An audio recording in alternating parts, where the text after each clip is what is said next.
একদিকে সুপারিশ করতেছে যে বৈবাহিক দর্শন, এর মানে বিয়ে মানে কি মামলা মোকদ্দম, বিয়া করলাম মানে কি আমি একটা রিক্সে আছি, কখন জানি বউ আমার নামে গিয়া মামলাটা দিয়া। অপরদিকে বলতেছে যারা যৌনকর্মী এদেরকে শ্রমিকের মর্যাদা দিতে। কিসের মর্যাদা দিতে? বেশ্যাদেরকে শ্রমিকের মর্যাদা দিতে। এটা যদি হয় আপনি বুঝেন সমাজটা কোন জায়গায় যাবে। টিউশনের মতন যৌনকর্মী শুরু হয়েছে, টিউশনি করায় না, এরকম শুরু হয়েছে। তো এই বিয়ার ঝামেলায় কে যাইব? আমরা ছোটবেলা থেকেই দেখে আসতেছি যখনই এই সরকার আসে ওই সরকারের কাছে কিছু মহিলারা কিছু তাদের দাবি, কিছু পানা, এগুলো তারা চায়। আমাদের বর্তমান যে সরকার, এই সরকারের কাছে নারী কমিশন তারা 300 পৃষ্ঠা কিছু দাবি দবা পেশ করছে। কয়শো পৃষ্ঠা? 300 পৃষ্ঠার দাবি। এই 300 পৃষ্ঠার দাবির মধ্যে তারা এমন কিছু দাবি দিছে যেই দাবিগুলো মানলে বাংলাদেশের পারিবারিক শৃঙ্খল 2 দিনেই ধ্বংস হয়ে যাবে। এই দাবিগুলোর বেশ কয়েকটা দাবি আমি অনলাইন থেকে সংগ্রহ করেছি, আপনাদের একটু পড়ে শোনাবো। এটা এই জন্য আপনারা সজাগ হন, সচেতন হন। এই দাবির পিছনে সুন্দর একটা ছক আঁকা আছে, যেই ছকের মাধ্যমে পরিবার ধ্বংস হয়ে যাবে। এই দাবির পিছনে সুন্দর একটা চিত্র সাজানো আছে, যেই চিত্রের মাধ্যমে আমাদের পরিবারগুলো ধ্বংস হয়ে বিনষ্ট হয়ে যাবে।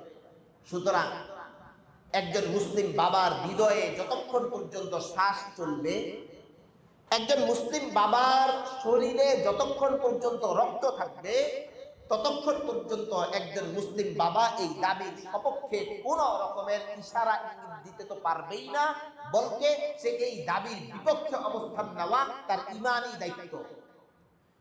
যদি সে এই দাবির বিপক্ষে অবস্থান না নেয়, বুঝতে হবে তার ঈমানি হালত খুবই নড়বড়ে। সে যদি কিন্তু অথবা এমন তেমন ব্যাখ্যা প্রদান করে, বুঝতে হবে সে নামে মুসলমান কিন্তু কাজে কোরআনের বিভিন্ন আয়াতের অস্বীকারী। যেহেতু মুসলিম সমাজ ডাইরেক্ট কোরআনকে অস্বীকার করতে পারছে না, তো আইনের মাধ্যমে কোরআনের বিভিন্ন আইনকে অস্বীকার করে এটা মুসলিম সমাজে চাপিয়ে দিতে চায়। 1 নম্বর একটা বিষয় দেখেন, তারা যে সুপারিশ দিয়েছে 300 পৃষ্ঠার সুপারিশ মালা সব তো আনা সম্ভব না, মোটা দাগে কয়েকটা আমি উল্লেখ করছি। 1 নম্বর একটা, আমাদের দেশে তো যে সংস্কার হচ্ছে, বিভিন্ন প্রজেক্ট চালু হয়েছে, তো নারী সংস্কার কমিশন এটারও একটা সংস্থা ওনারা বানাইছে।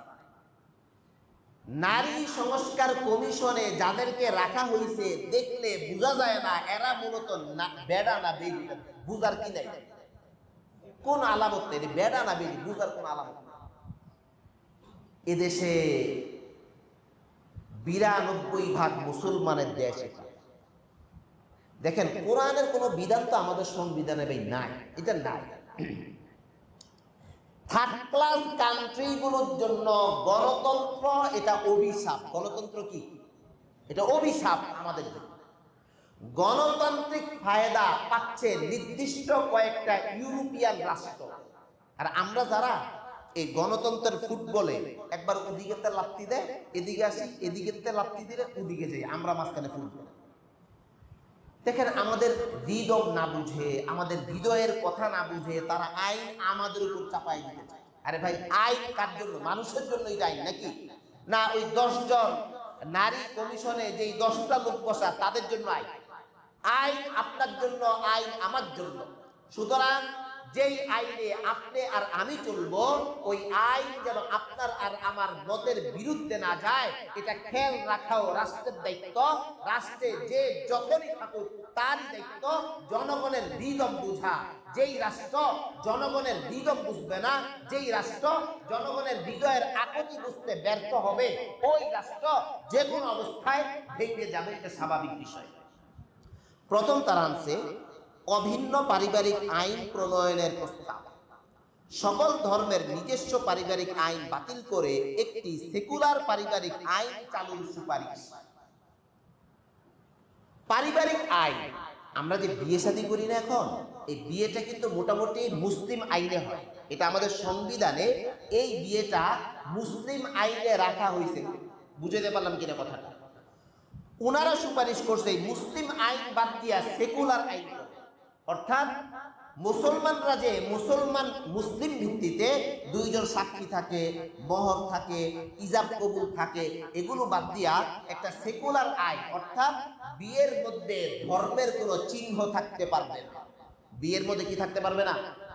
ধর্মের কোনো চিহ্ন থাকতে পারবে না। বলেন আপনি, আপনার জন্য যদি এই আইন করা হয়, আপনি কি এই আইন মেনে নিবেন?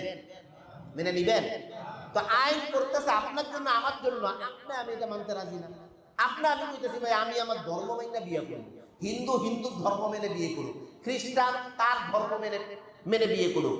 যদি বিবাহের মধ্যে ধর্মীয় শৃঙ্খল না থাকে, আল্লাহর কসম ওই পারিবারিক ব্যবস্থা একবারে ধ্বংস হয়ে যায়।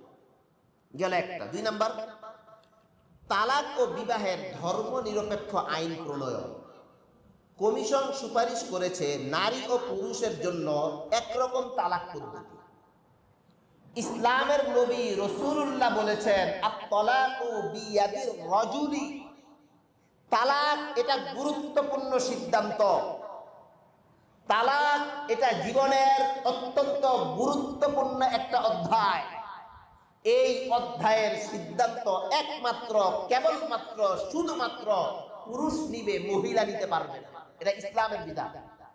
এখন মহিলা নিতে পারবে না, ব্যাখ্যা আছে। বিজ্ঞানও বলে যে মহিলাদের ব্রেনের পাওয়ার পুরুষের চাইতে অর্ধেক কম। এখন এটা আল্লাহ বানায় দিয়েছে যে তালাকের মতো গুরুত্বপূর্ণ সিদ্ধান্ত এটা কে নিবে ভাই? হ্যাঁ, মহিলা নিতে পারবে, খোলার ব্যবস্থা দিয়েছে। সংসার টিকতেছে না, মহিলার খুব জ্বালাতন করতেছে, মহিলা একা সিদ্ধান্ত নিবে না, বাবারে বলবে, বাইরে বলবে, যাব্বা এই পোলায় তো আমার লগে এই সমস্যা করে। বাবা ভাই জিনিসটা তদন্ত করবে, তদন্ত করে যদি দেখে না ঠিক আছে, তখন সামাজিকভাবে ছেলেকে বলবে আমার মেয়ে তোমার কাছে রাখবো না, তুমি আমার মেয়েকে তালাকের অনুমতি দাও। তখন কারণ মেয়ে যেন একা সিদ্ধান্ত নিতে না পারে, কেননা তাদের সিদ্ধান্তে ভুল হয়, তাদের সিদ্ধান্তে আবেগ থাকে, তাদের সিদ্ধান্তে ইমোশন থাকে। যেহেতু আল্লাহ বানাইছেন মেয়েকে, তো আল্লাহ বুঝেন এত গুরুত্বপূর্ণ সিদ্ধান্ত মেয়ে তার ভাইয়ের পরামর্শ ছাড়া, মেয়ে তার বাবার পরামর্শ ছাড়া যদি নেয়, তো পদে পদে ভুল করবে। আর এই ভুলগুলো যদি মেয়ে করতেই থাকে, তো পরিবার ধ্বংস হয়ে যাবে। তো আল্লাহ পাক তালাকের সিদ্ধান্ত দিয়েছেন একমাত্র কার হাতে? মেয়ে খোলা করতে পারবে, ওই যে বললাম এভাবে দিতে পারবে। ওনারা বলতেছে যে না, এই সব বাদ দিয়া মাইয়াই শুদ্ধা তালাক দিবে। তালাক কে দিবে? 3 নাম্বার দেখেন, বৈবাহিক ধর্ষণকে ফৌজদারি অপরাধ হিসেবে ঘোষণা করা, অর্থাৎ বৈবাহিক সম্পর্কের মাধ্যমে জোরপূর্বক যৌন সম্পর্ককে ধর্ষণ হিসাবে আইনগত অপরাধ বানানোর প্রস্তাব। বৈবাহিক সম্পর্ক এখানে খুনটুসি হয়, ঝগড়া হয়, আবার মিল মহব্বত হয়, ঠিক কিনা? বৈবাহিক ধর্ষণ হলো বিয়ের পর স্বামী যদি তার স্ত্রীর সাথে স্বামী স্ত্রী সুলভ সম্পর্ক করে, সকালবেলা মনে করেন ঝগড়া লাগছে, এখন বউ থানায় যাবে, গিয়া কইব রাত্রে এই বেড়ায় আমারে দর্শন করতে, থানা ফৌজদারি আইনে মামলা হবে স্বামীর নামে। আচ্ছা বলেন, তখন কি পরিবার ঠিক থাকবে না পরিবার ভাঙ্গার ধুম লাগবে? মানে বৈবাহিক দর্শন। বিয়ে হইল, বিয়ে করা বউ আপনার নামে দর্শনের মামলা দিতে পারবে, যে আমার স্বামী রাত্রে আমাকে দর্শন করছে জোর করে। ওই যে সকালে একটু কথা কাটাকাটি হয়েছে, গেছে কানায় গিয়া মামলা একটা দিয়ে দিচ্ছে। পক্ষান্তরে দেখেন আরেকটা আইন রাখছে, এগুলো সুপারিশ করছে, আইন হয় নাই, ভুল বুঝছেন, এগুলো কি হয় নাই, মানে ওনারা নাড়াচাড়া দিছে, এদেশের মুসলমানরা কি জানেনি, খোঁজ খবর রাখেনি। দেখি যৌন কর্মীদেরকে শ্রমিকের মর্যাদা দেওয়ার প্রস্তাব, যৌন কর্মীদেরকে শ্রমিক হিসেবে স্বীকৃতি দিয়ে শ্রম আইন ও সামাজিক সুরক্ষার আওতায় আনার সুপারিশ। একদিকে সুপারিশ করতেছে যে বৈবাহিক দর্শন, এর মানে বিয়ে মানে কি মামলা মোকদ্দমা। হ্যাঁ ভাই, বুঝেন নাই? বিয়া করলাম মানে কি আমি একটা রিক্সে আছি, কখন জানি বউ আমার নামে গিয়া মামলাটা দিয়া, কখন জানি কি করে। অপরদিকে বলতেছে যারা যৌন কর্মী এদেরকে শ্রমিকের মর্যাদা দিতে। কিসের মর্যাদা দিতে? যারা শ্রমিক, এরা বেশ্যাদেরকে শ্রমিকের মর্যাদা দিবে। তাহলে কি হবে বলে? এই বিয়ার ঝামেলায় কে যাইব? বিষয়টা বুঝতে পারলেন আপনি? অর্থাৎ পরিবার ধ্বংস করে দেওয়ার একটা সুন্দর কার্যক্রম এর পিছনে সাজানো আছে।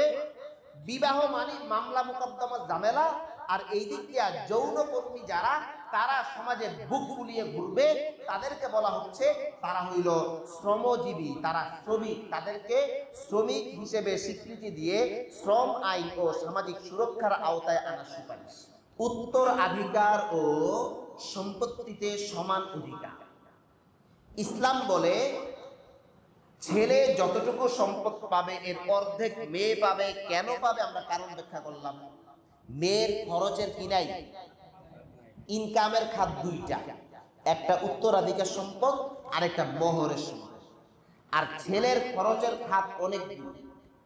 যেহেতু আল্লাহ বানাইছেন, ইসলাম এটা ধর্ম না, ইসলাম জীবন ব্যবস্থা। ইসলাম কিসের নাম? এটা জীবনের সাথে মিলিত।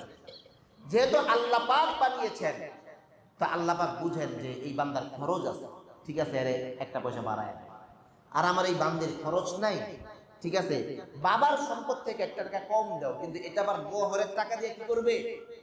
ফিল আপ করবে। খরচ নাই, সে দিন শেষে হজে যাবে, যে আমি হজ করে আসি, টাকা দিয়ে আমি কি করব? ভাইও, এরকম যে সকল সুপারিশ এই নারী কমিশন তারা রাষ্ট্রের কাছে জমা দিয়েছে, আমরা এদেশের মুসলিম এই ধরনের সুপারিশকে ধিক্কার জানাই, ঠিক কিনা? আপনারা কেউ কি মানেন যে আপনার বৈবাহিক দর্শন হবে আপনার নামে? আপনার পারিবারিক আইন, আপনি ধর্মবাদ দিয়ে বিয়ে করবেন, বিয়ের মধ্যে ধর্মের কোনো গন্ধ থাকতে পারবে না, সেকুলার একটা বিয়ের আইন হবে, তালাক সেকুলার হবে, বিয়ের আইন সেকুলার হবে, পারিবারিক আইন সেকুলার হবে, এখানে ধর্মীয় কোনো কৃষ্টি কালচার থাকতে পারবে না। এরপর যৌনকর্মী, তাদেরকে শ্রমিকের মর্যাদা দেওয়া হবে। দেখেন, এটা যদি হয়, আপনি বুঝেন সমাজটা কোন জায়গায় যাবে। টিউশনের মতন যৌনকর্মী শুরু হয়েছে, টিউশনি করায় না, এরকম শুরু হয়েছে। তো ভাই, সব মিলিয়ে এগুলো পশ্চিমাদের একটা নীল নকশা। এগুলোর মাধ্যমে তারা চায় যেই শান্তি থেকে তারা বঞ্চিত, যেই সোনার হরিণ তাদের দেশে বিরল, ওইটা যেন আমাদের দেশে বিরল হয়। আমাদের এই ভারত উপমহাদেশের মুসলমানদের সজাগ সচেতন থাকতে হবে। শুধু এই সরকারের আমলে না, সরকার যাবে আসবে, বিভিন্ন সরকারের সময় এই ধরনের লোকজন বিভিন্ন সরকারকে প্রভাবিত করার চেষ্টা করে। আপনারা আমরা যদি সজাগ থাকি, সচেতন হই, কেউ কোন সরকারকে প্রভাবিত করতে পারবে না। সুতরাং আমাদের উচিত এ সকল জায়গায় সচেতনতার পরিচয় দেওয়া। আল্লাহ পাক আমাদেরকে বুঝবার এবং আমল করবার তৌফিক দান করেন। সকলে আমিন।